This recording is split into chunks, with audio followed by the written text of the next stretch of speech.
tarde a todos e todas as presentes. En primeiro lugar, quero darvos a benvida e o agradecemento por terdes vindo, e tamén ás persoas que nos están seguindo ao vídeo do YouTube, da canle do YouTube do Departamento de Cultura da Deputación Provincial da Coruña,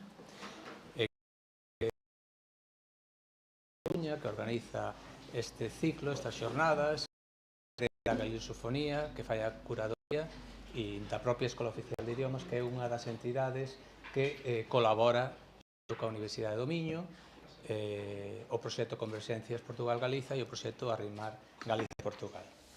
Quero darlle tamén a benvida ao noso convidado, Gonzalo Navaza Blanco. Despois farei unha reseña biográfica del. Antes de nada, tamén vos quería comentar que, como quizáis xa saberedes, esta conferencia inicia este foro de coñecemento que chamamos a lingua e o reino entre Compostela e as vertentes, Compostela e Braga. En Compostela vamos a facer un de palestra, teatro, vai haber música e vai haber visita a Catedral de Santiago e o Costelo da Rocha, e en Braga vai haber unha xornada palestras, tamén con visitas guiadas a lugares destacados con actuación musical.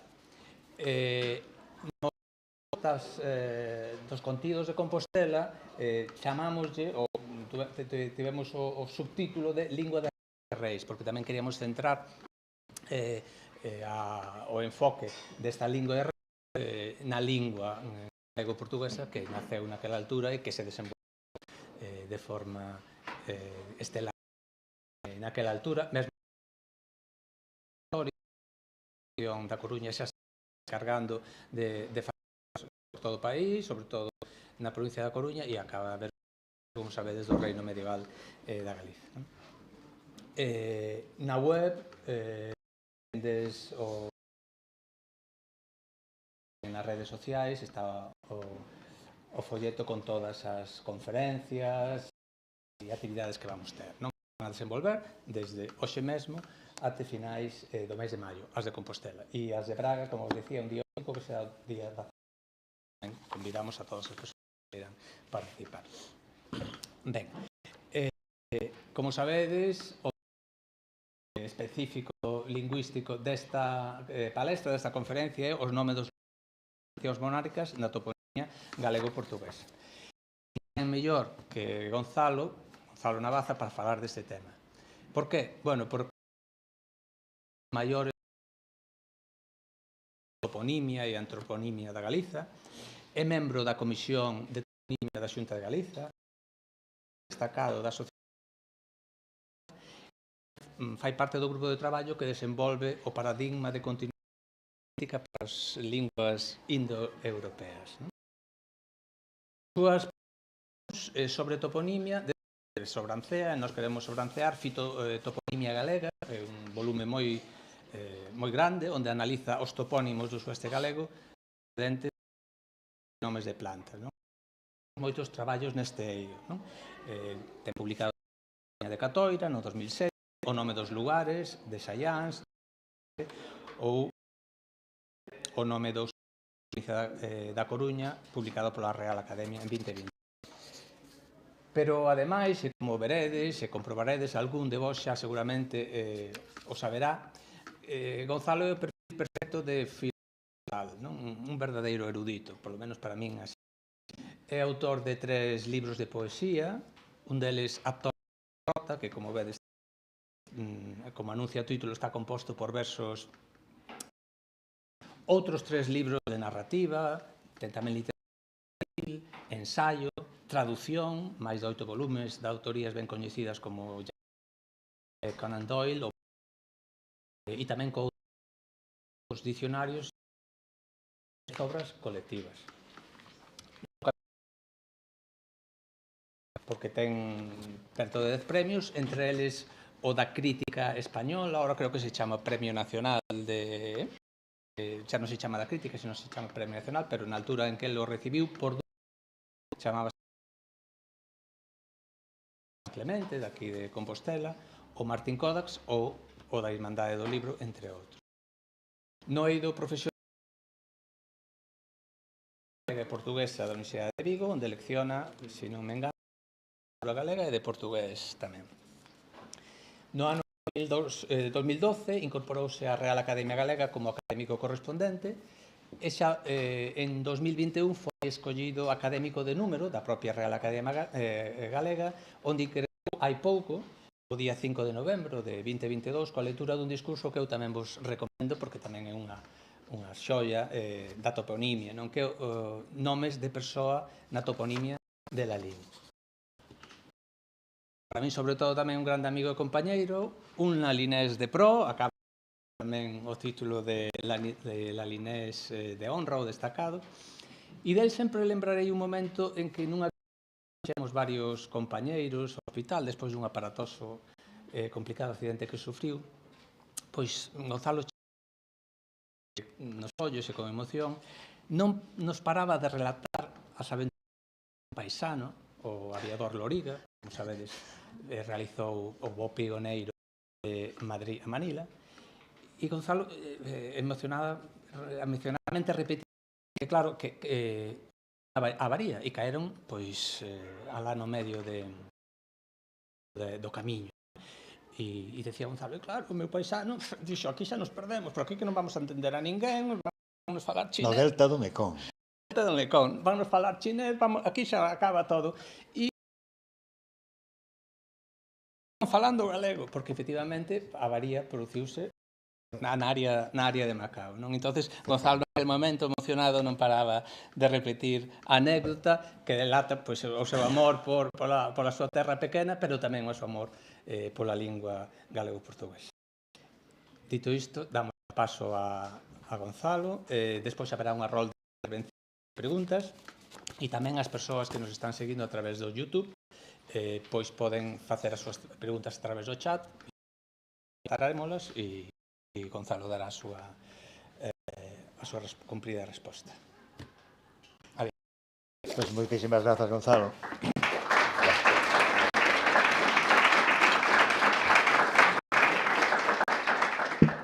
Non lembraba eu esta cosa que comenta, debía estar eu así un pouco despois. Sí, pero veño falar, moitas grazas pola vosa presenza, tamén grazas á xente que está vendo desde a casa.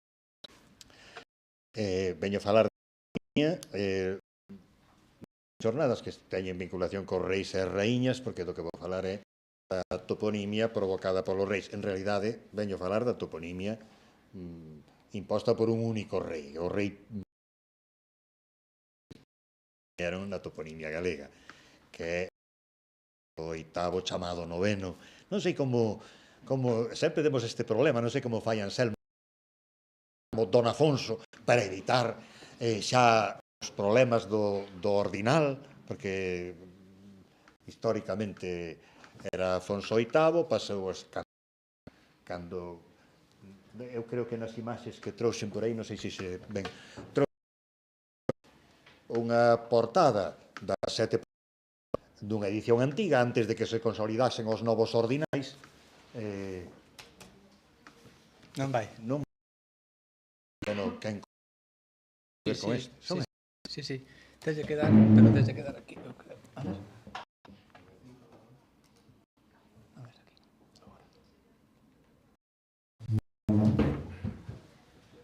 Igual non están presentes.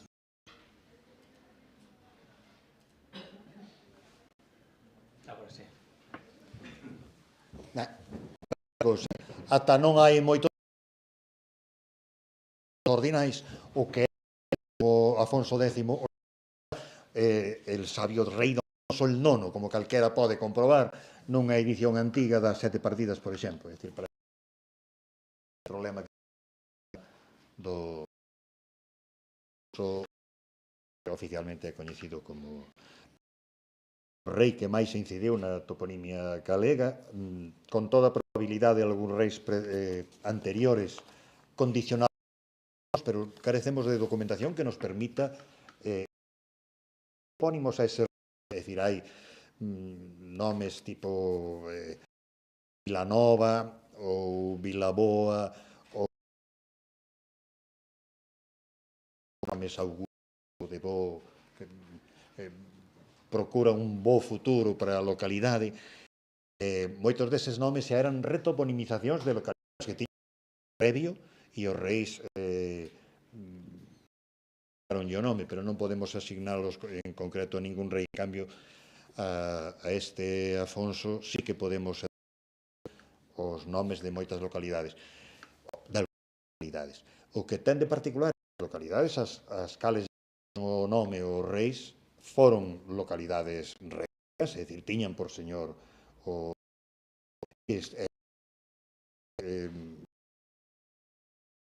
importancia. Hai unha imaxe que hai dele en Baiona. Bueno, o propio rei deixou pegada o seu nome na toponima galega no nome da Ponte en Afonso. Dubidábase un tempo quen era o Afonso ese da ponte sobre o Tambre, pero non hai dúbida de que é este rei, porque na documentación de Toxo Soutos, por exemplo, que deixa no testamento unhas partidas destinadas a construir dunha ponte que aínda se estaba construindo nesta época que vai de 1130, é dicir, este rei é un rei que podese facer local, gobernou durante 42 anos. Esa longevidade do seu reinado seguramente coa eficacia de algunhas das medidas que tomou, porque este mesmo rei, isto é coñecido, hai estudos principalmente de Enrique Monteagudo e de outros autores, é o rei que para a lingua galega da capacidade de ser a lingua administrativa do reino. Dos primeiros textos oficiais emitidos polo rei é o Foro do Burgo de Calais, o Burgo, que é unha parroquia do concello actual do o Burgo xa retoponimizado polo seu pai Fernando II, que o nome de Burgo logo non arraigou. Algúnas das cousas que vou comentar, destas modificacións da toponimia, non chegaron a callar. Por exemplo, cando o topónimo tradicional se modifica simplemente para pasar a formar un composto, o poboamento, cando falo de carta de poboamento ou carta foral, polo cal o rei e os veciños uns determinados dereitos, é dicir, é un foro municipal, determinados dereitos, en última instancia, pois este contratos, ou este tipo de documentos, garda moita relación con o nacemento dunha nova clase social que é bueno, o que sería a burguesía. Digo que ás veces as modificacións propostas polo rei arraigaron, é dicir, casos como Chantada, que durante unha época por parte dos notarios ou os oficiais chamase a Pobra de Chantada, pero finalmente o que sobrevive é o nome antigo de Chantada e o de a Pobra de, que era a consecuencia do foral, pois non chegou a callar, ou que tamén recibiu un foral do rei, pasou a chamarse Vila. Finalmente o que continuou usándose co tempo foi, a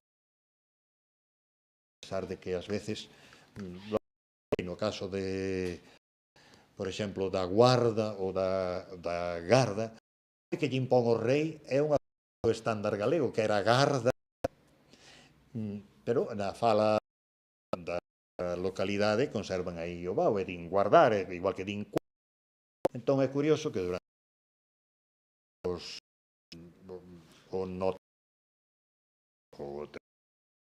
as vinculadas coa monarquía utilizan o nome de Guarda, pero outros textos contemporáneos, outros documentos contemporáneos, chamanlle Guarda porque é a forma local da fala, nestes casos. Ou en outros casos, pois simplemente non acepta a modificación en circunstancias históricas. O seu pai, bueno, empezo xa a falar Fernando II, utilización de nomes de lugar por parte da monarquía na península é bastante ben coñecida, pero especialmente coñecida no relativo do reino cara ao sur durante a chamada conquista. Con moita frecuencia, localidades que tiñan un nome arábigo ou musulmán eran rebautizadas por parte dos cristiáns que abandonou o nome. Agora, o que non era tan coñecido era os topónimos que se producían no interior dos reinos cristiáns do norte, aínda que algúns casos concretos eran coñecidos, pois era de maneira sistemática todo este conxunto de retoponimos adiante pola monarquía. Digo que Fernando II, o de Afonso VIII, emitiu en 1167 un foral, que é o foral de Benavente, que é a dos diferentes forais que utilizou o seu fillo despois. O que ten de particular o foro de Benavente, que en realidade foron dous, o que ten de particular, polo que respecta ao propio de foros veciños, é que supón a concesión dese foro da localidade. Xa digo que era un ben coñecido porque xa estudou Moralejo Laso, deses artigos en toponimia gallega e leonesa, dos capítulos a esta modificación do nome de Benavente. Previamente chamábase Malgrado, e así aparece en algúns toda a documentación anterior á modificación do nome, pero tamén aparece en textos literarios o nome de Malgrado. O rei modifica o nome e pasa a chamarlle Beneventum en latín. Non é original esta modificación. Aí o que está facendo Fernando II é imitar a modificación que fixeran en Francia, unha localidade que pasou a chamarse tamén Benevento. A vez tiña como modelo remoto unha antiga retoponimidade clásica en Italia. Cando Fernando II lle modifica o nome a esa localidade de Zamora chamada previamente Malgrado, está facendo aí unha intervención erudita nesa modificación do nome, porque está utilizando de occitana e outra da antigüidade. Ten de particular este foral de Benavente, que vai ser o principal dos modelos dos diferentes forais empregados, que é do que vou falar aquí. Retoponimizacións de Fernando II coñecidas. Fernando II que non é especialmente original na súa retoponimización, se utiliza o que se chama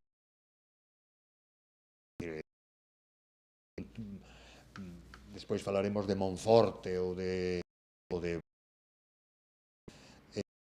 eran nomes que se repetían con frecuencia na imposición dun novo nome. Isto viña ao caso de que o propio Fernando II modificou o nome a unha localidade leonesa da Coianza e pasou a chamarse Valencia, imponlle así este nome. Hoxe é coñecida Valencia de Don Juan. O apelido posterior, é máis recente. E este modelo dos reis leoneses, pois,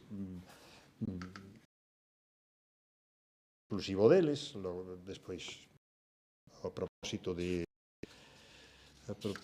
Milmanda ou de Monforte, comentarei que hai unha especie de connivencia entre a galaico-leonés, os reis galegos, e os reis os condes de Barcelona, na utilización de algúns nomes. O nome de Milmanda, que logo comento, xa fora utilizado obviamente polo conde de Barcelona, non lembro agora cal, vamos, en calquera caso, un parente de Afonso VIII, porque a Berenguela era irmá de Ramón Berenguer IV, o conde de Barcelona, dona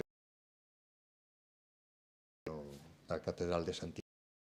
Ademais, comentei vendo estes debuxos de donas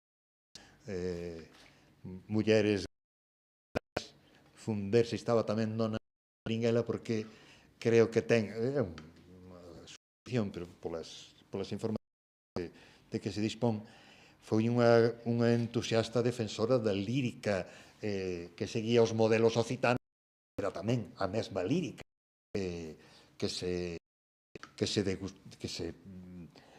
difundiu na barcelonesa ou aragonesa antes de que ela moita importancia para a difusión da lírica medieval galega esta señora. Bueno, empezo con os nomes de localidades galegas que se deben atribuir a este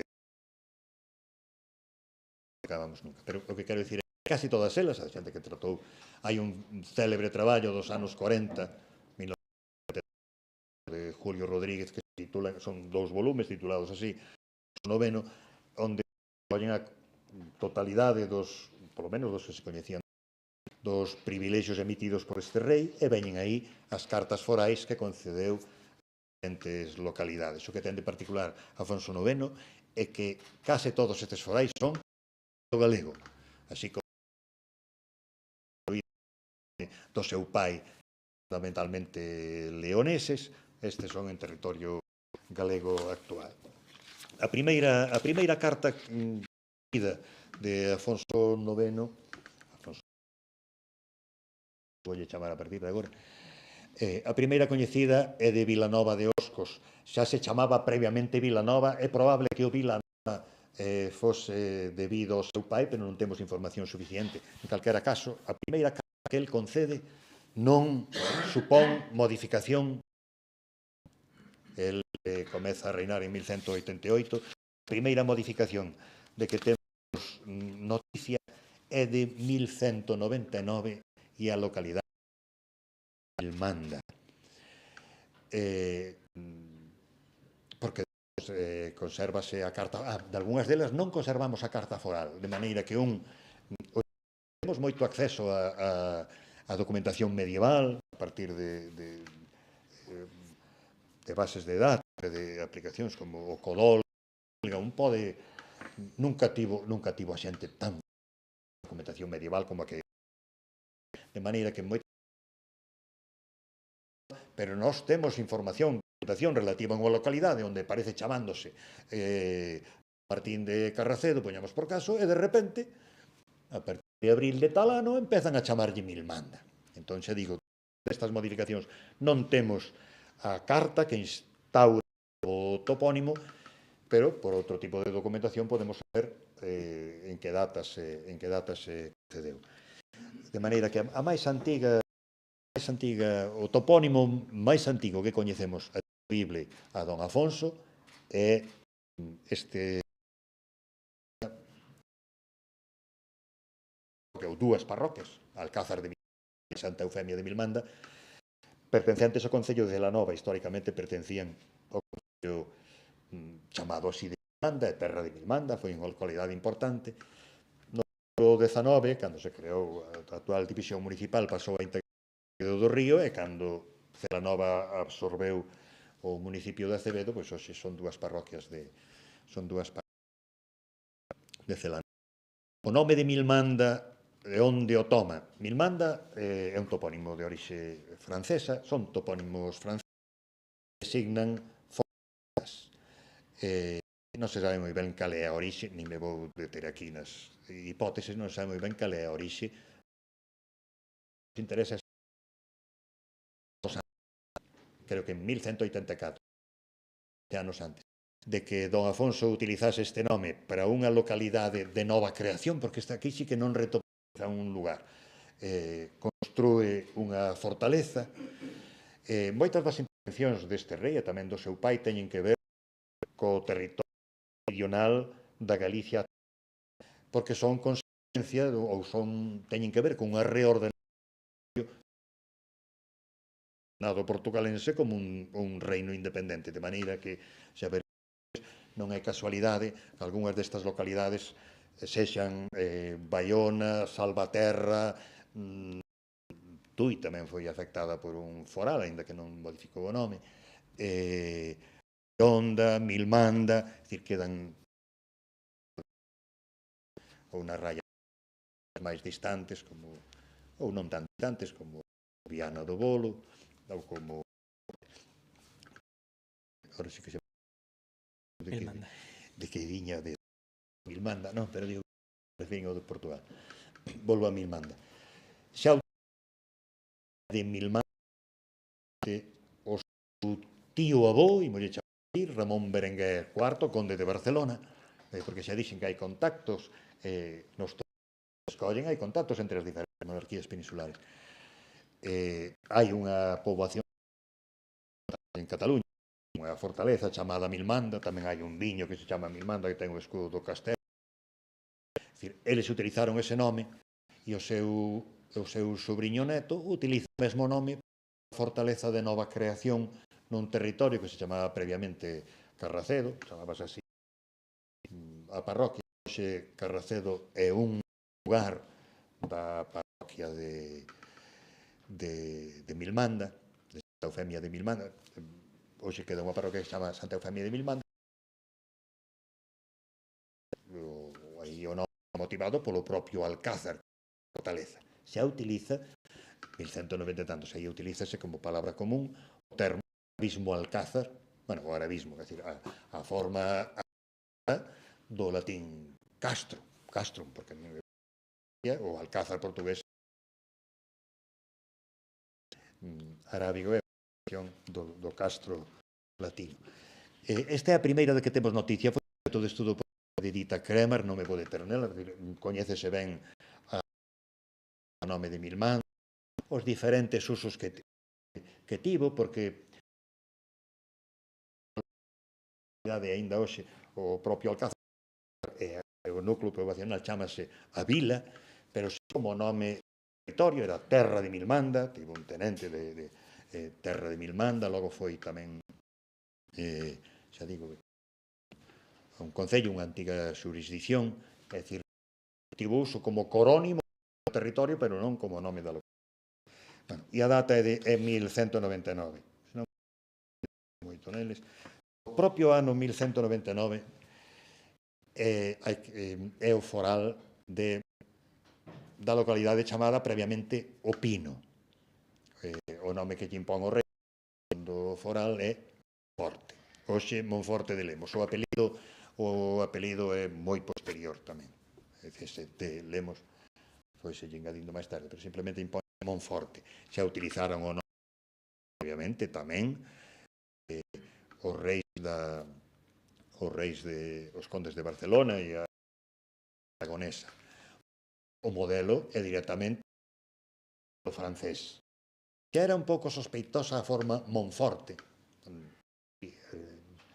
sin saber que tiña orixe tan tardía, quer decir, a localidade documentada desde a antiga, hai prácticamente de acordo os estudosos en que corresponde o antigo Dactonium dos clásicos, despois ese Dactonium pasou a chamarse o Pino, sobrevive este antigo no nome do principal que ten na localidade, que é San Vicente do Pino, e como ás veces a Igrexa non acepta facilmente as modificacións impostas pola monarquía, porque o rei en sucesivos documentos, o que estou dicindo aquí, ou case todo o que digo, salvo algunhas novidades que teño, nova información ou ben porque cambiei de opinión. Por exemplo, cando falemos da Gironda, eu pensaba que a Gironda tiña algo que ver coa Gironde francesa, porque moitos nomes son de inspiración francesa, pero hoxe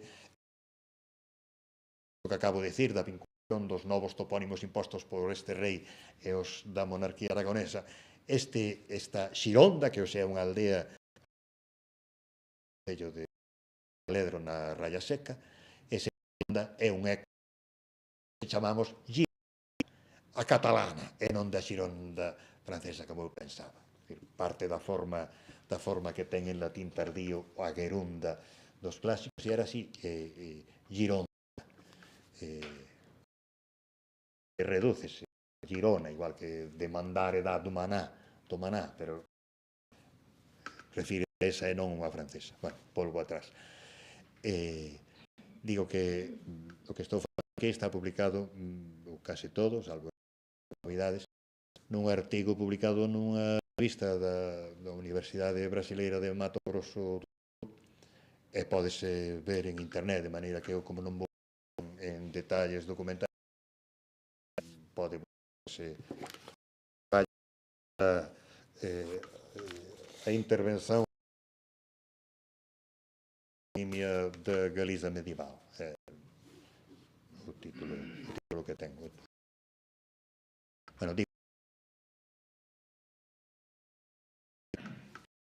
lle concede o foral a unha normalmente prodúcense 3 documentos ou 3 estirpes de documentos distintas. Por decirlo así, o propio privilexio do foro, concedido polo rei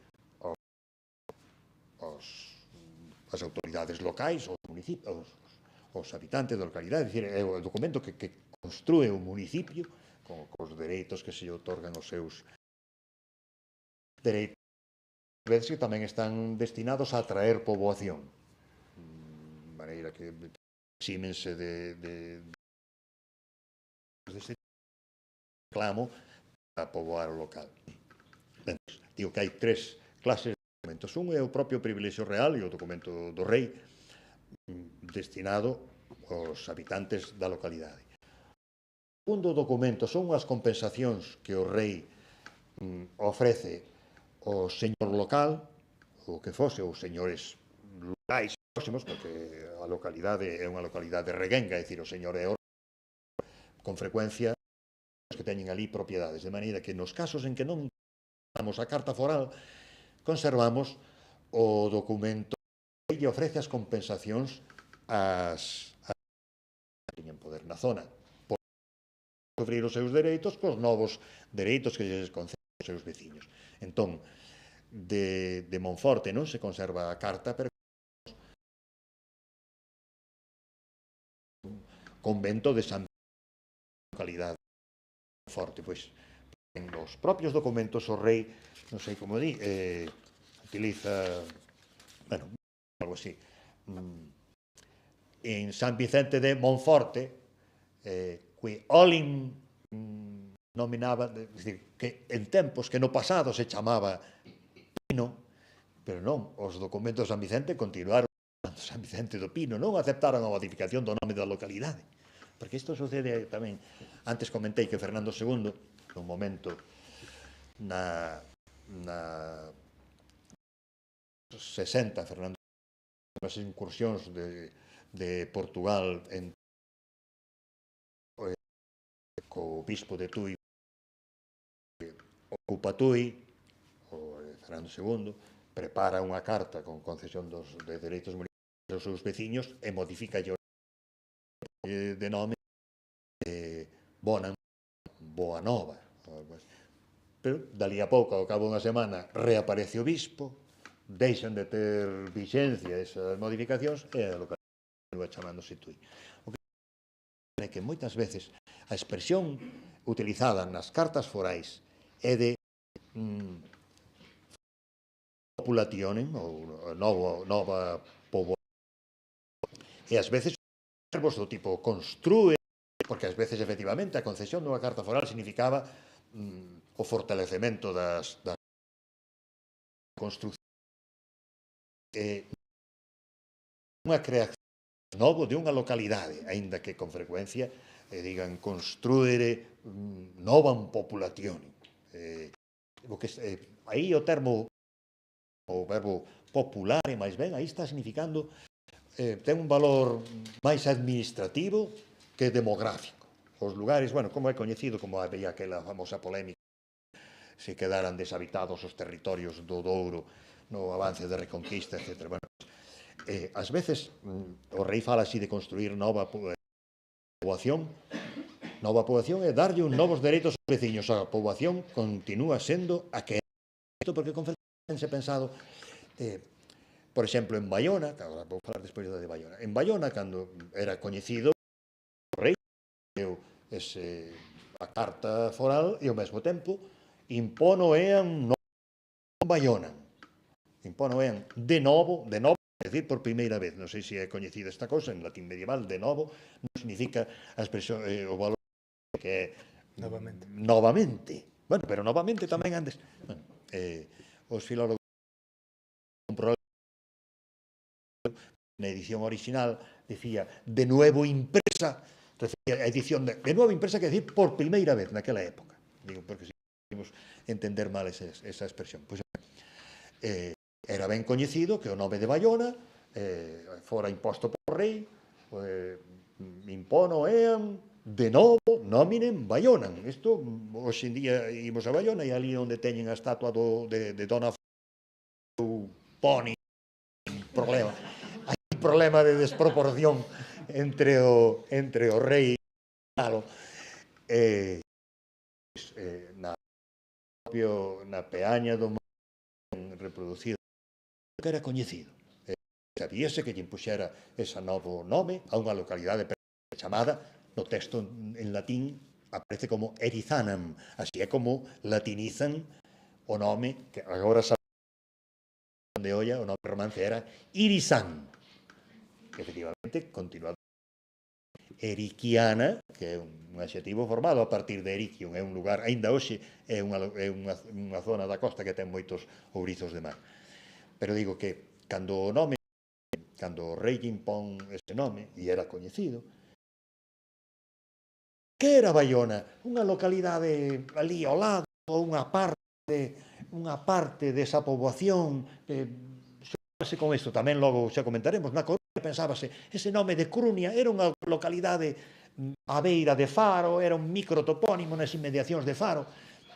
O que temos que ter presente é que unha localidade é unha entidade única, a localidade chamase de tal modo e o rei outro nome. Afecta a toda a localidade. Non é continua a toponimia, é dicir, é un obxecto discreto, cerrado, unha unidade, chamábase previamente Irisán, Erizán en latín, e o rei, dese momento, en todo o medieval, empeza a chamarse Baiona. E na outra, bueno, pois dixen, Monforte de Lemos. O rei cambia o nome, pero os monxes do convento non aceptan o cambio, de maneira que aí casualmente, porque o rei está chamando o mosteiro San Vicente de Monforte, e di que antigamente se chamaba, ese antigamente era meses antes, que antigamente se chamaba do Pino. Os monxes continúan chamándose do Pino e non aceptan a modificación, pero a modificación. Ese Pino de Monforte seguramente é o adxetivo pinado, non ten que ver co piñeiro, senón porque está encaramado nunha altura, de maneira que Monforte, volvín atrás o de Baiona, de maneira que Monforte é un deses exemplos dos cales coñecemos de localidades galegas das tres estratos toponímicos. Coñecemos o Tractonium prelatino, que nos citan os clásicos, conocemos xa un pino de origen latina transparente para nós, e en lugar o nome de Monforte, que é un nome imposto pola monarquía. Non me deteño en máis detalles, falo do seguinte, porque senón... Baiona é o terceiro, a carta foi concedida no ano 1201. En Baiona, o que ten de particular, bueno, xa dixen antes, o foral de Baiona hoxe non se conserva, pero conservouse, cita o Prudencio de Sandoval, cita o Ávila e la Cueva, é dicir, foi coñecido, hai reproduccións, e hoxe que coñecemos a documentación do mosteiro de Oia, pois coñecemos copias dese foral. O que ten de particular o foro de Baiona, a localidade chamábase antigamente Irisán, latinizan así en o club de fútbol de Baiona chamase Erizán, ou pronunciando a romance un nome que ali figura en latín con que pretendían latinizar o nome daquela, pero na documentación de Oia ata o século XIV ás veces aparece falando de documentos que teñen que ver con propiedades na zona, pois corresponden ao que sei, pois cobra uns foros ou unhas rendas en determinado sitio que di e na vila, bon, nos documentos, e na vila que, é dicir, ás veces aparecen referencias ao nome antigo. que ten de particular o nome de Baiona. Digo, por que escolleu Baiona? Pois eu sospeito, despois polo que vou dicir, creo que Baiona é o primeiro por razóns xacobeas, o primeiro nome dos escollidos por rei. Baiona é o lugar onde se produce o primeiro milagre dos que se nos contan no libro da Historia Turpini, un dos textos que forman o Códice Calistino. Eu supoño que é coñecido que toda esta cosa, porque son as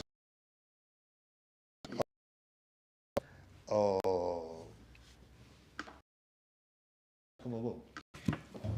Vale.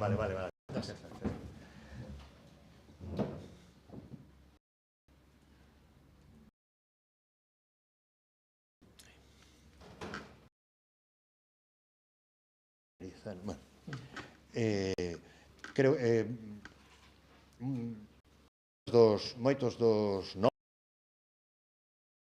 están tomados dunha fonte literaria que é a Historia Turpini de Calistino. Nesa Historia Turpini contásenos a inventio do sepulcro, como se chama, a descoberta do sepulcro, desde a perspectiva das lendas. Non sei se isto é coñecido. Está Carlomagno dormindo e apareceselle en soños. Isto na iconografía medieval francesa está moi presente por todas partes. En Chartres, é moi presente o chamado somnium, o soño de Carlomagno. Seguramente xa existía iconografía desa lenda cando oficialmente todo o que ten as lendas carolinxes relativas ao apóstolo pasan a ser consideradas patrañas. É moi coñecida unha famosa frase de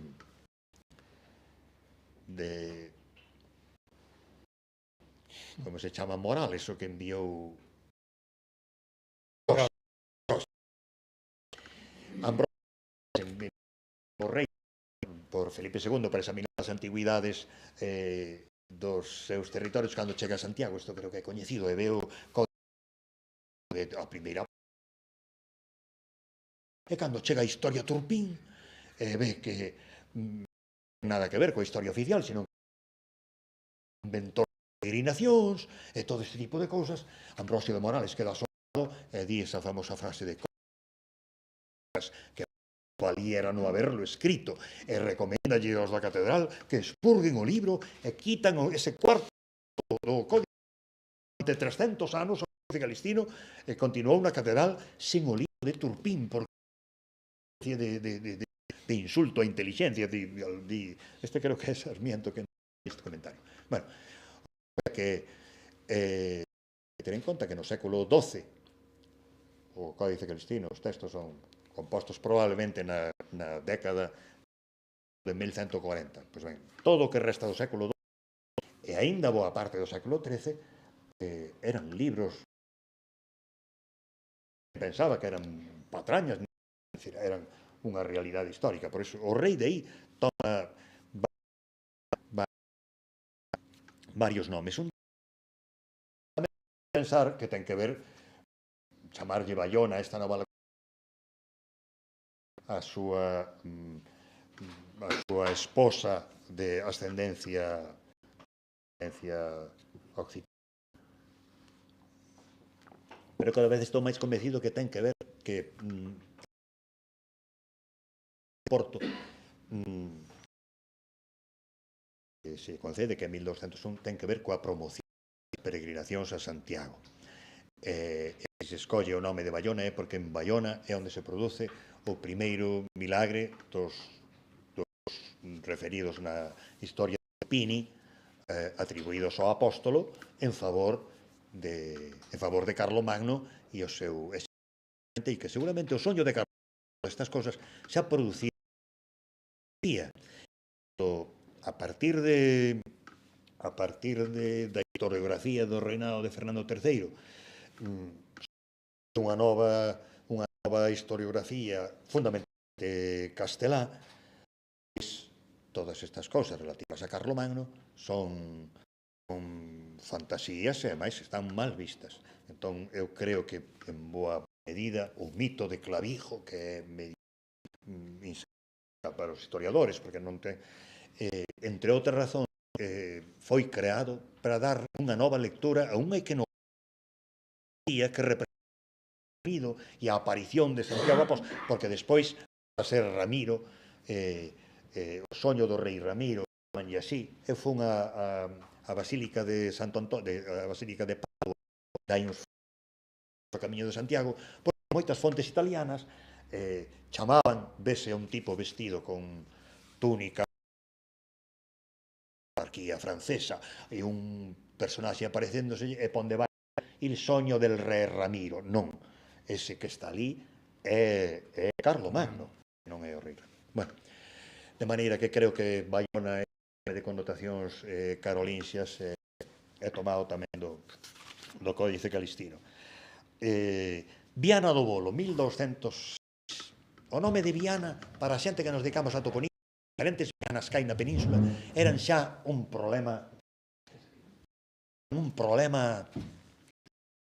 serio, porque chamábanse Viana en territorios onde se conserva o N intervocálico, chamábanse Viana en territorios onde o N intervocálico en Portugal aínda se complicou máis a cousa porque tivo certo arraigo unha grafía que era Viana con 2 Ns.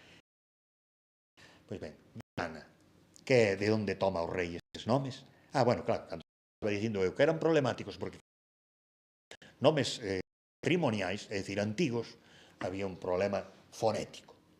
É dicir, se conserva, se é Viana en galego, en área, había que ser Viaña, ou se é Viana en área castelá, había que ser Viá.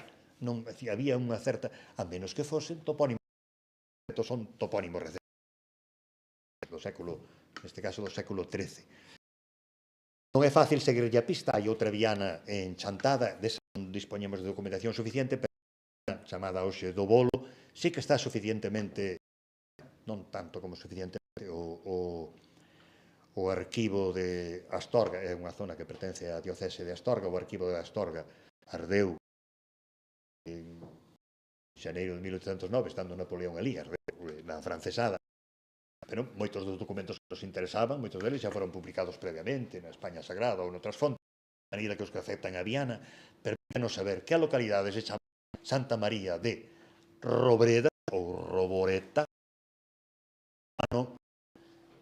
Todo leva a pensar que no ano 1206, porque, aínda que non temos a carta foral, temos eses outros documentos que antes comentei. Empecé a comentar e dixen que estes estirpes de documentos os que se podían, o que dá o rei a localidade, en segundo lugar, o que dá como compensación o mosteiro local, e en terceiro lugar, o que dá o obispo local, é dicir, regular da non temos o documento que o rei lle concede a localidade chamada antes Santa María de Robreda, pero temos as compensacións que nos imaginar que o nome de Viana, por que lle impón este nome a esa localidade chamada Robreda? Chamouse Robreda aínda bastantes séculos máis tarde aínda a xurisdición e o territorio. É dicir, que a propia Viana hai documentos onde chaman Viana de Robreda. Logo, con tempo pasou toda ela, como algo parecido ao que sucede na Coruña con Faro e a Coruña. O arciprestado que inclúe a cidade da Coruña, na administración eclesiástica, aínda se chama Faro. Onde tomou o rei Viana? Viana, por decirlo así, é o topónimo principal da ou é un dos topónimos principais do Códice Calistino. É a localidade onde nace o que logo se chamaría Papa Calisto. Pero que en Viana tamén é onde reside Turpín, o suposto herdeiro de Calisto, que conta esa historia, territorio que conduce, porque xa digo, a lenda comeza justamente coa aparición de a lenda carolinxa, de a Carlomagno, que está dormido, e dille o apóstolo: estou no quinto pino, ninguén se lembra, tal e cual, e entón, pois, Carlomagno decide, convoca os conselleiros e decide ir con o exército a liberar de infiéis, así conta a nos milagres de Santiago, a librar de infiéis o camiño que conduce ao sepulcro do apóstolo. Unha parte do libro que logo aparece traducido fragmentariamente nos milagres de Santiago, o galego, é a enumeración das localidades que foi conquistando o Magno desde os Pirineos ata chegar a Compostela. Cando enuncia as localidades conquistadas en territorio galego, en Galicia, porque distingue ainda no Turpín Galicia e España, en España conquistou tal, e logo en Galicia conquistou, ou non, primeiro contra as galegas. Bueno, as galegas aí van incluídas varias que pertencían a Braga e a máis a eran da Lusitania. Bueno, despois comento, porque de onde toma o nome da cousa, xa me estou anticipando, volvo ao de Viana. Viana é a localidade do Calisto, é a localidade de etimoloxizarse. Cando se fala de etimoloxías antes do século XIX, falase máis ben do que se chamaba Isidoro de Sevilla, é dicir, que esconden as palabras, esconden algo que revela a íntima esencia da realidade que designan. Entón, bueno, é coñecido deste tipo de etimoloxía isidoriana, é coñecido de cadáver, caro data verminibus, carne dada aos vermes. Non é a etimoloxía da palabra cadáver, xa ven directamente do latín cadáver, pero son se non é vero, é ben trovato, como se di.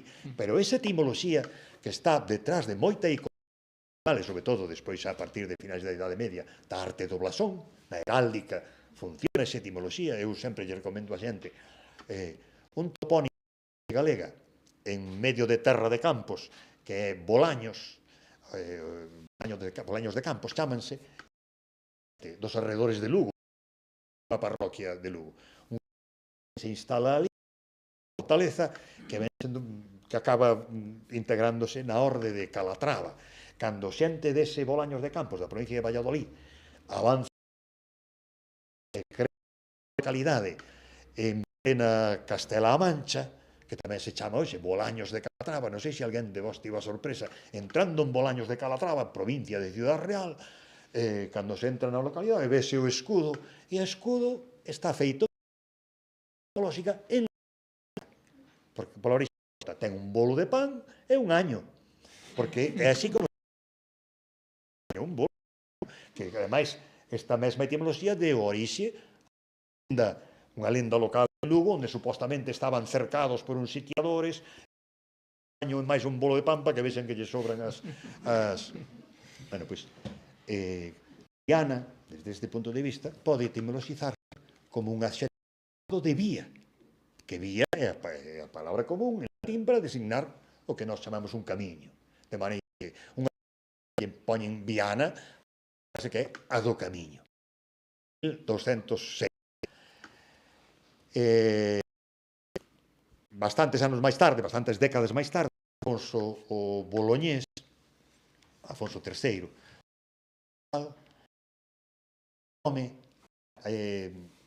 o modelo das transformacións, das retoponimizacións de Afonso non é o modelo de Benavente. Entón, no propio texto da carta foral faise explicación, non aparece en vila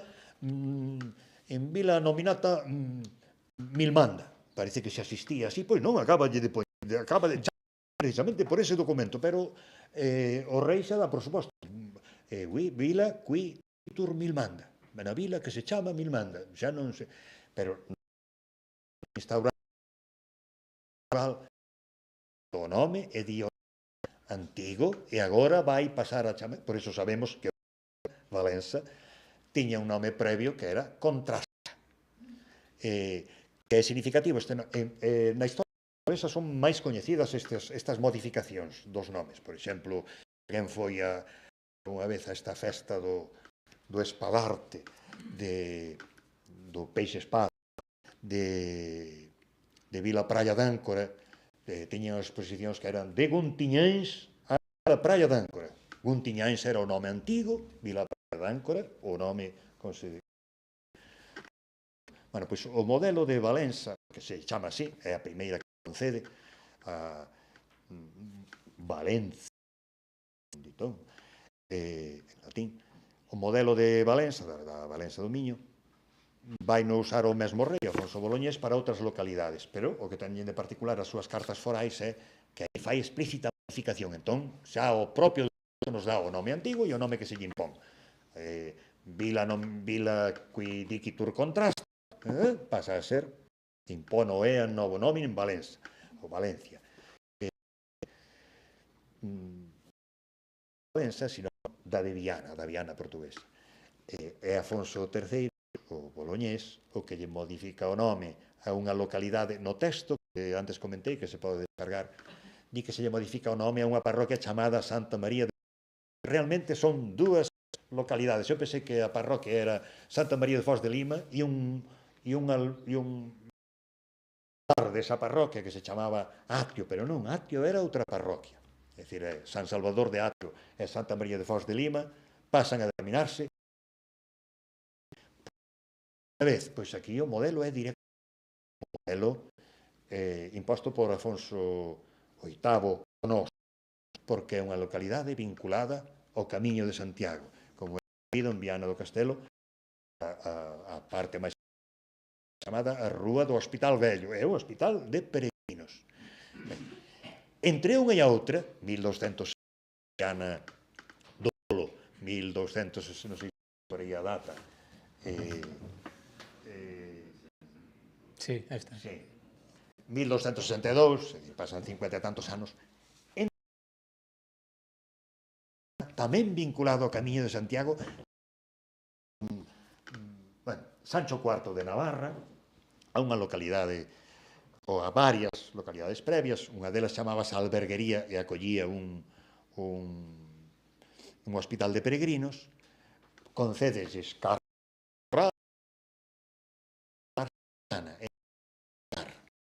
comentei que están unhas e outras en territorios que, se fosen topónimos tradicionais, había algún problema co N intervocálico nelas. Agora que sabemos que son topónimos que levou que a localidade que se chamaba Faro, Atoano, isto era máis ou menos común, era un topónimo patrimonial histórico. Isto era o que se viña admitindo entre a xente que se ocupou destes detalles. A pesar mesmo de saberse que se chamaba Faro, Atoano 1200. Sabíase máis ou menos. Por exemplo, a Carta Foral de Bayona, que antes dixen que esa sí que se conservou, a Carta Foral de Bayona, desde o século XIX ata hoxe, en todas as publicacións esas localidades, que foi emitida das Illas Cíes. Esta ocurrencia é de Ávila y la Cueva, o historiador tudense, que como di facta carta in Faro, ali cerca de Bayona, que Faro pode haber? Pois unha das Illas Cíes. A illa chamada hoxe de Faro, en toda esa época chamase Illa de Santo Estevo de Sías, hai moita documentación de maneira ese onde se emite a carta chamou Crunia, que é, por dicirlo así, era a xoia da coroa entre os portos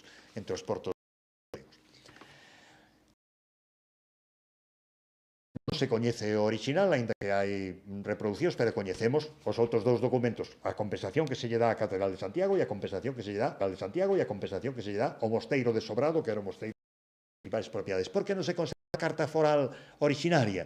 O que se conservan son sucesivas a que temos hoxe, no Val da Coruña, é a confirmación de Sancho IV, que ten de particular, xa contra finais do século XIII, que ten de particular que xa nesa altura, despois de Fernando III, a historia política da monarquía xa pasa a gravar en Castela, que Fernando III é o primeiro rei propiamente castelán, que se chamou, o nome que lle impuxo o rei era Crunia. Ese topónimo pasou a seguir a mesma sorte que o dunha localidade burgalesa chamada Coruña del Conde, que é a antiga Clunia dos clásicos. Os étnicos son distintos, pero a partir por decirlo así, seguen unha, por decirlo así, dous sinónimos. O nome de Coruña. Sabíase que Coruña se chamou Brigantium ou Brigantia, para os clásicos, era un nome ben coñecido. Nalgún momento, na alta idade media, o nome antigo foi deixando de algúns documentos eruditos de Prado, de eclesiástico, onde se cita o Brigantium ou Brigantia, pero o nome alto medieval é Faro, e ese nome dura, chamase Faro, ata 1208, en que o rei lle concede a carta de poboamento mediante o Faro de Benavente, polo in loco quidicitor Crunia. E, tal como ben explicado, parece que se Apud Turrin de Faro. Pero que Faro é a mesma localidade. Eu digo, non é que se crease unha localidade ao lado. Por iso me interesa a min insistir en que unha poboación é unha unidade administrativa e xurídica. A que se chamaba Faro pasa a Crunia. Así, en latín, Crunia, que é o nome tal cal como ven na historia Turpini, é dicir, entre as cidades galegas conquistadas por Carlomagno.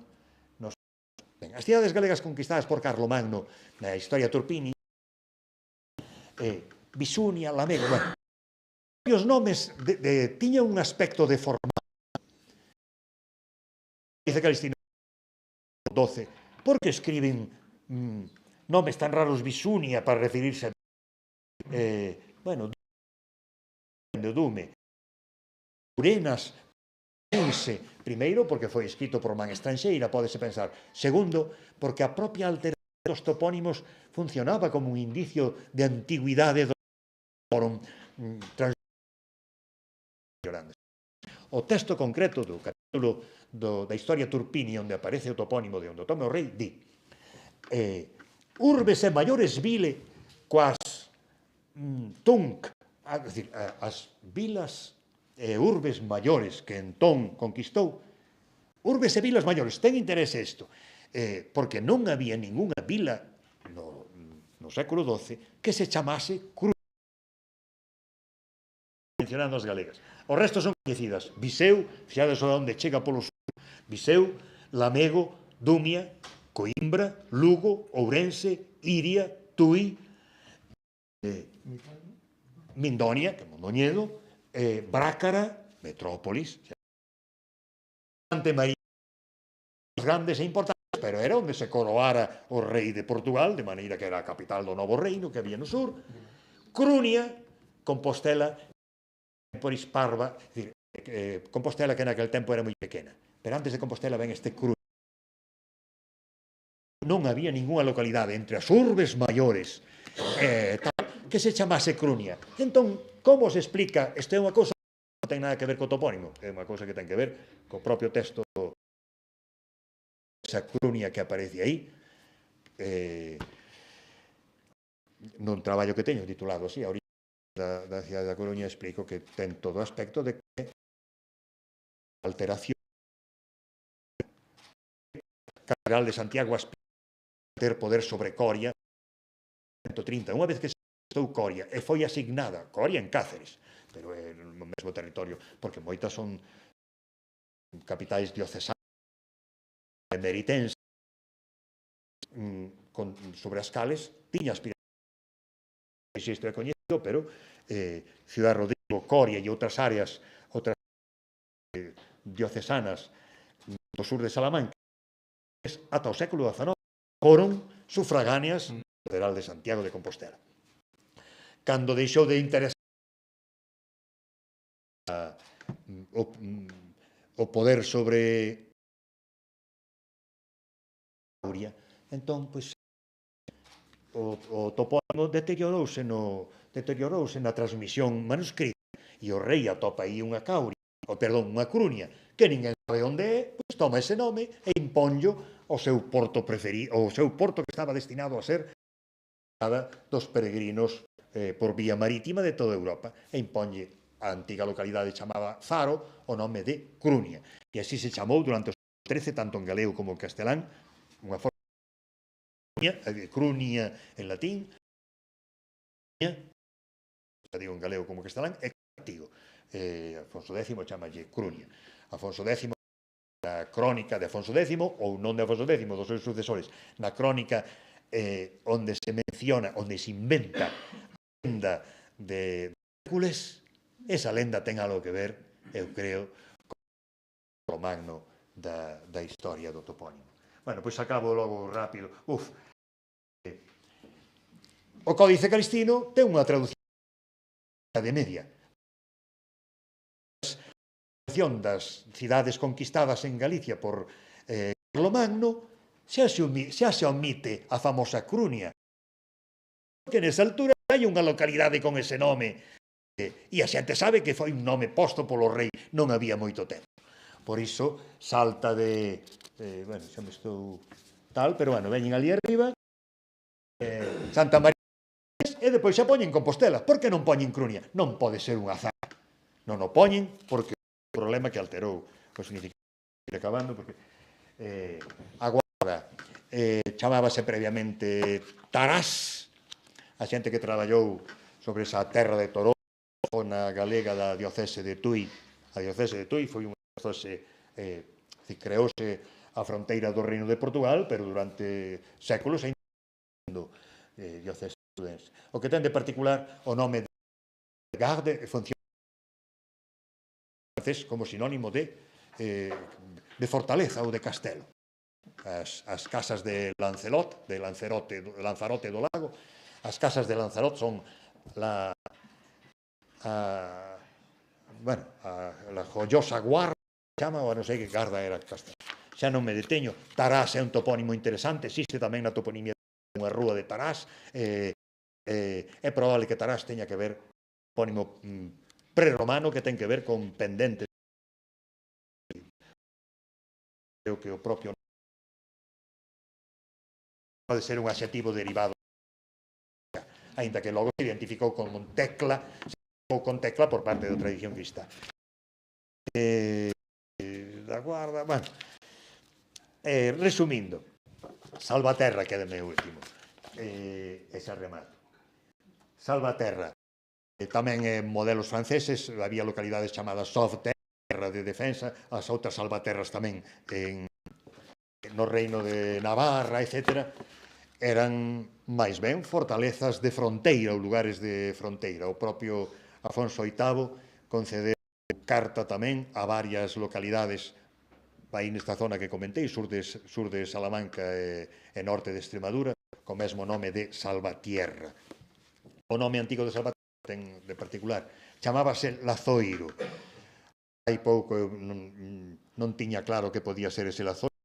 Nese artigo que antes mencionei explico unha posibilidade de interpretación, relacionalo con lazo, do latín glacium, que fai referencia ao xeo, pero despois moita documentación onde o verbo laciare tamén a pesca, estou seguro, orio en latín, son sufixos de forma derivada que serven para designar onde se realiza a acción do ou ben o aparello que realiza esa acción. De maneira que Lazoiro, o antigo de Salvaterra, era o lugar onde se lazar co significado de pescar. Eran pesqueiras. En a documentación que temos relativa a Salvaterra tamén aparecen así como pesqueiras. Bueno, non sei se me algún. Se alguén quere o da Xironda, que se comentei antes, o de Rozabales, os Rozabales galegos son a adaptación ao galego do Roncesvalles, ou Ruptiaval. Aquí interprétase que Rozabales é un composto do verbo rozar máis un plural de val. De maneira que os Rozabales, e tamén debidos á parroquia de Rozabales en Monforte de Lemos, chamábase previamente Salvador, o rei concédelle, era reguenga, pero o rei ofrécelle esa parroquia aos cabaleiros da orde de Rozabales e pasa a chamarse Rozabales. O que me interesa destes, de Crunia, de Viana, de Rozabales, de insistir no seu aspecto xacobeo. É dicir, o primeiro que Afonso VIII, igual que o seu pai Fernando II, foron os dous grandes monarcas promotores das peregrinacións a Santiago, isto era ben coñecido. Pero o que non estaba tan claro é que nos nomes escollidos polo fillo Afonso para localidades que recibiron carta unha das motivacións da escolla do novo nome, mover o camiño cara a Santiago. Bueno, só el, tamén o rei de Navarra, como vimos, os reis portugueses, etc. Bueno, e con isto remato, creo que tiñamos un tempo para unha pregunta que pretendís. Moitísimas gracias, Gonzalo.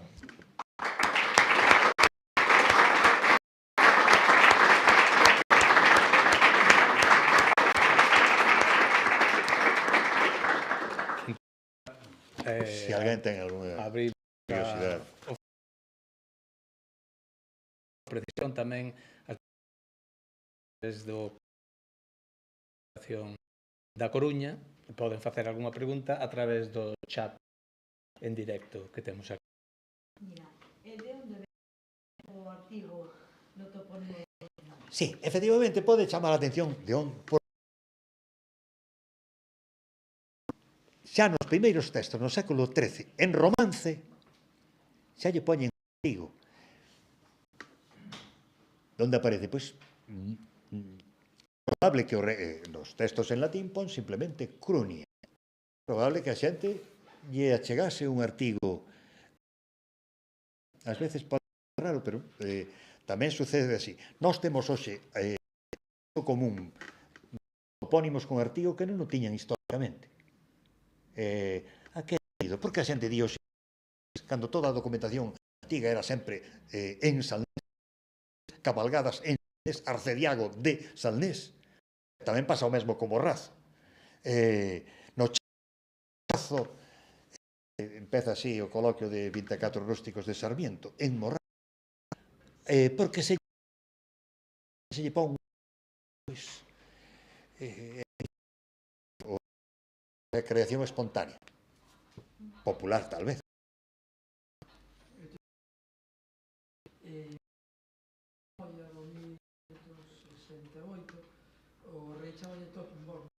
Bueno, que non comentamos isto. Se escoitou todo o mundo que chama... Pero todo mundo, comento agora eu, porque antes cando falamos topónimos ou imposicións de novo nome que non chegan a dar, moitas delas foron de Fernando II, a este non lle saíron ben as cousas. Fernando II, máis de un documento, o proxecto, o territorio da costa, para... E el xa lle propón a un novo porto e anticipa o de Totum Bonum. E despois, máis adiante, ese porto finalmente non foi Noia, pero para Noia o de Totum Bonum. Era un rei, era un topónimo imposto polo rei que non chegou a cambiar. Aí sobreviviu o topónimo tradicional. Nos nomes propostos por Fernando II, é dicir, polo pai, case todos tiñan o adxetivo bonum ou algo semellante. Bonaventura, en Xamentei, é o nome que quere propoñer para Tui, que tampouco arraiga, pero outro deles era nese traballo que se chama A orixe literaria do esta retoponimizacións frustradas de Fernando II. É unha delas Portum Bonum e Totum Bonum. Pois non chegou, non arraigou. Algúna outra pregunta? Podese referir a eses topónimos ou se tedes algunha pregunta xeral sobre toponimia. Sí, que a mellor non sei, pero...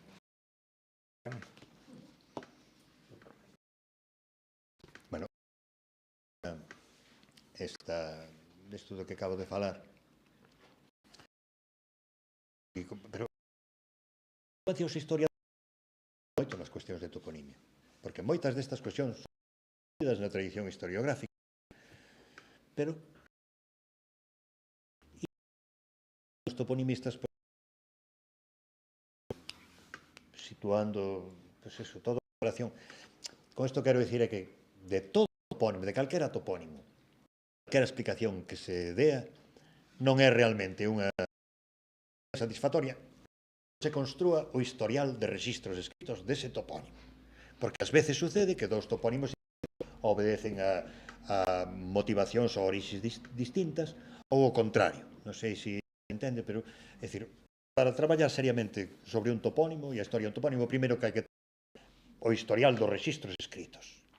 Entón, ás veces hai, xa antes Gonzalo que eu son de Lalín, hai unha parroquia en Lalín que se chama Cangas. Unha das aldeas de Cangas é Cancelas. Calquera pode pensar que Cancelas é a palabra común cancela, parece que elas non significa mellor, é un diminutivo do nome da parroquia. Quero dicir que toda explicación acerca dun topónimo, mentre non teñamos o historial dos rexistros escritos dese topónimo, máis ou menos frágil. Rosa. E Afonso Enríquez fixo algo semellante tamén, cambiou o topónimo. Afonso Enríquez, de Afonso Enríquez non teño noticia, pero, por exemplo, en tempo de Afonso Enríquez, é dicir, nos inicios da monarquía, pretendenlle modificar o nome a Numão, o que se carta, concédese unha carta foral, pretende que se pase a chamar tamén, pois non arraigou. É dicir, que ás veces dos que eu teño noticia, porque tampouco vin a partir do século XIV, porque despois hai outros reis que en Portugal non é difícil, dos que menciono aquí, tomei directamente Portugalia os documentos das cartas forais, é dicir, que son coñecidos. Que hoxe chamase Viana do Castelo, pero un tempo chamábase Foz de Lima, ou hoxe chamase tal, é coñecido. Do propio Afonso Enríquez, non, pero hai algún caso. Porque non ten por que ser únicamente o rei o que concede cartas de carta foral. É ben coñecido o caso da Pobra do Caramiñal, ou a Pobra do Deán, que era o nome antigo, quen carta, ou dicir, o local é quen exerce seguramente é onde anda a Catedral de Santiago, pero fundamentalmente os reis. Respecto de Faro, hai que Xelmírez Lairós. sí. Porque a historia de Faro e a súa vinculación coa monarquía é relativamente tardía. Formacións, ou polo menos estivo oscilando, polo que comentas da Compostelana, sábese que foi despois outra vez da catedral, e finalmente, que esta sí que foi a definitiva, hai unha catedral recuperada, Tabeirós, e concedelle o rei Faro e non sei que outra cousa, sí, e a partir de aí. Pero di algo así que lle costa moito... Chámalle Castelo. Sí, que lle costa moito coidar, digamos, que lle trae moito... E mesmo di, aparte nunha vila que non vale para nada, ven a decir algo así, ¿no? Que non lle reporta ningún beneficio, que é moi lonxe de Santiago naquel momento. O que tamén hai que ter presente que se tiña cerca das vilas litorais nos últimos séculos do primeiro milenio e nos primeiros do segundo milenio, ir na costa no ano 900 era un perigo. 50 xa era máis tranquila a cousa, quer dicir, eu creo que sí que se percibe. Bueno, porque vivir na costa era estar exposto a do sur e máis dos piratas do norte. E entón, pasa a ser da monarquía polo concambio ese que se fai coa catedral.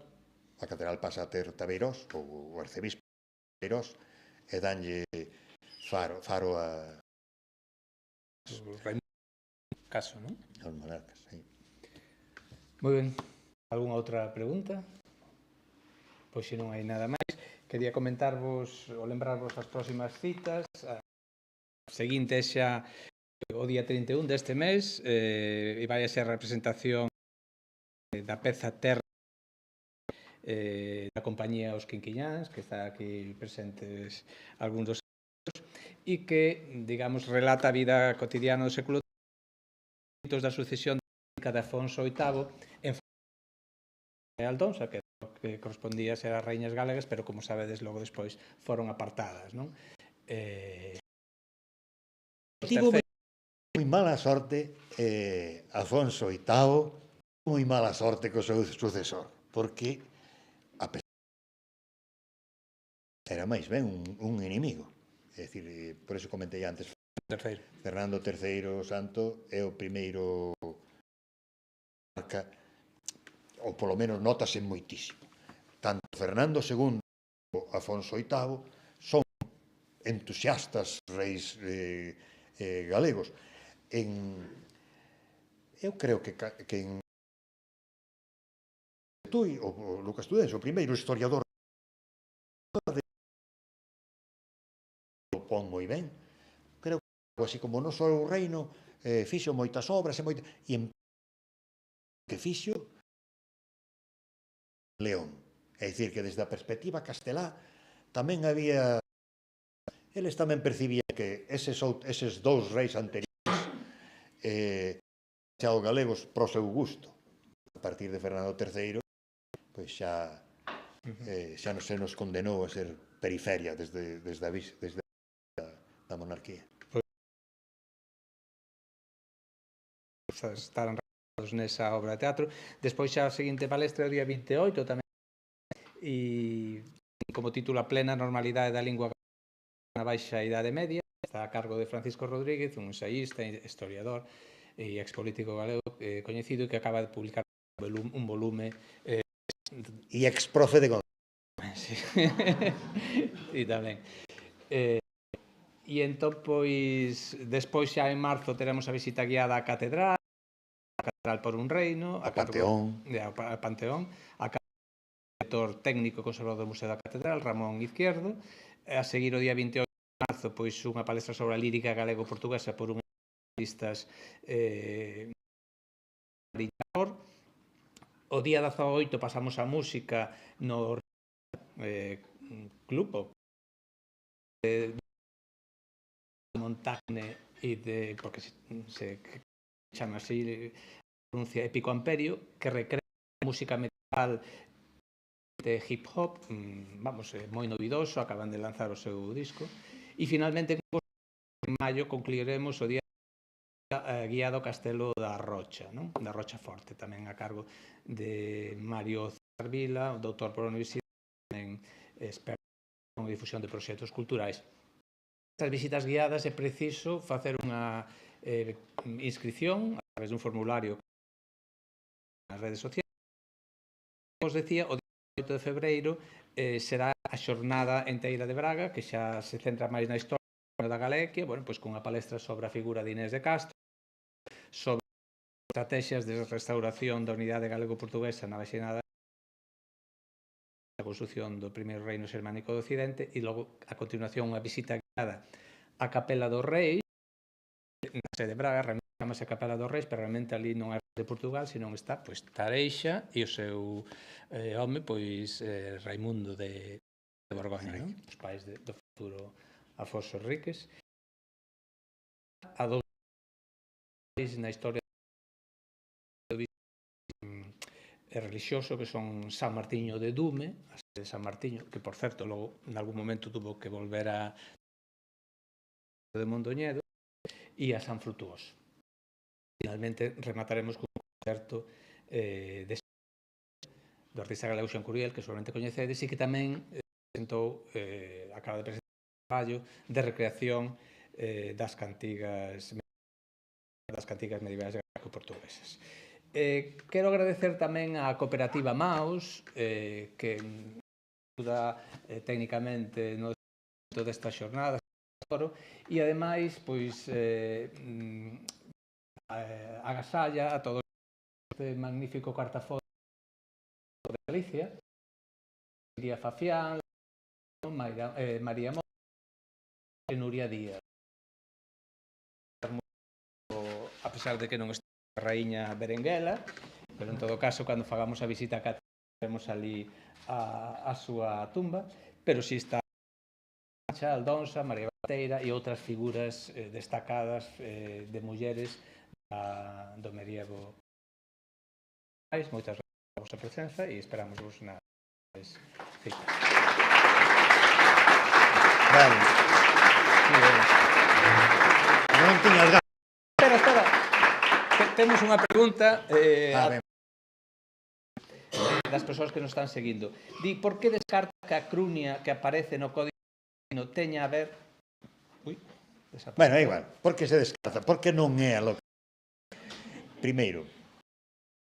Do chat. Pero bueno, supoño que... Bueno, por que descarta que ten que ver ou ben coa clunia... Pregunto, imagino. Ou ben ten algo que ver coa clunia dos clásicos, será o que pregunta. Porque descarto que teña que ver coa localidade que hoxe chamamos Coruña. Será iso. Bueno, primeiro, isto calquera persoa que colla é que o Faro, chamábase Faro, é dicir, se o Códice Calistino é da década do 1130, 1140, todo o que queda de ser, a localidade continúa Faro. Non hai un só rexistro de que existira un topónimo na localidade. E hai porque aínda non hai moito, non sei se é na historia da Coruña de González Garcés ou na de Ramón Barrei, de Xosé Ramón Barrei, ven dicindo algo así, probablemente un topónimo prerromano, pero non dispoñemos de suficiente información para... Non é que non dispoñamos, non. Dispoñemos de suficiente información para saber que non existía un lugar que se chamase Coruña. É dicir, o nome... Pregunta se pode ter algo que ver coa clunia dos clásicos, é dicir, a que logo foi Coruña del Conde. Pois non, porque esa especie de deriva común que teñen producese a finais do 13, pero na Crunia, con un R en latín, que non é dicir, unha homenaxe da Hispania dos betóns, pois escribirían o nome non. Este aparece xa con un R que se fose en romance ainda se entendería, pero que é en latín, de maneira que non ten relación coa outra. Algúna das dúas cousas, imagino, pola documentación. Moi ben, moitas gracias.